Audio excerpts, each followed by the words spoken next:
Welcome back to the Scrapyard, guys. Rajtronic here, and today we're back with another video on Botworld Adventure. It is, as I stated already in the video, I'll link it up there, a super cool game that I'm really enjoying right now. I highly recommend you go check out the video as to why you should play this game. But in this video, I wanted to just walk through the UI. UI can be a little bit confusing. There's a lot to learn, lot to know, and I just wanted to give you guys really quick tips and tricks and things to care about, essentially, when you look at the UI.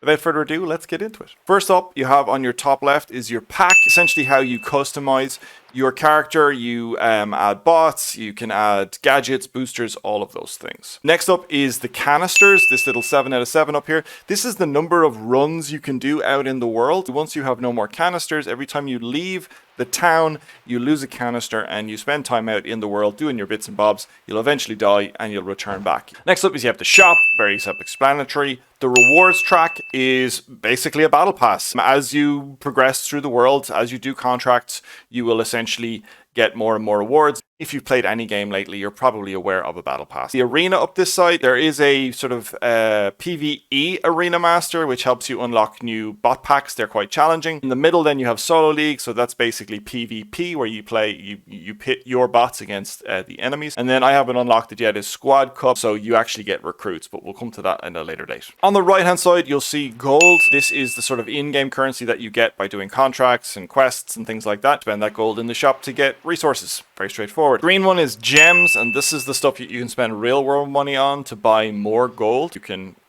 enter down a rabbit hole of pay to win, blah, blah, blah, if you'd like. Lastly, over on the right hand side is the map itself, and this is bringing us on to the next stage of the UI, because I know this gets intimidating very, very quickly. You'll end up in the world map, and as you can already see, the world map is quite extensive with a lot of room for expansion, which I think is kind of cool. I've only actually entered Scrapper Coast and Great Desert, and I've been playing this game for 3 or 4 days pretty heavily, if I'm honest. Next up, you get contracts, and this is how you proceed through your battle pass. So you will do these specific things, tasks, in the individual sort of maps and contribute coins and level up your battle pass. Very, very straightforward. Lastly, on the UI, I want to bring up when you're actually out in the world. Now, I'm on Scrapper's Coast right now. It's one of the starting areas that you'll end up running around. And one of the things that kind of confused me at first was this bar up here beside my pack. What is this blue thing? What is this red thing? The blue thing on top is the health of your squad of bots. After a fight, you'll see the health of your bots decrease. I'm going to do that right now. Okay, so you can kind of see up there that my bots took some damage. So this red bar is essentially the amount of regeneration you have for your health. It took me a while to realize what this actually did, but hopefully by telling you this, it will help you. When you have no more oil or red, whatever that's called, left here, your bots will stop regenerating health and you'll be on your last legs. It'll be close to the time that you die and have to return to base. The other thing to notice on the UI when you are out and about is your backpack, so you can actually jetpack home. And the other thing you can do is you can actually summon in recruits. Now, you won't have access to this early in the game, but eventually you will. Your recruits will go and fight for you. We'll probably do a video at a later stage on recruits and how to manage them better.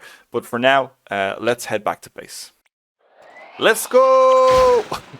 That's the UI basics in Botworld Adventure. I hope you really enjoyed the video. I hope you'll give this game a shot. I really, really recommend you do. If this is your first video here, thank you very much. Don't forget to hit that subscribe button to see more content like this. If it's not your first video, why haven't you hit the like button already? I mean, come on. I ask you every single time. Thanks very much, guys, and I'll see you in the next one.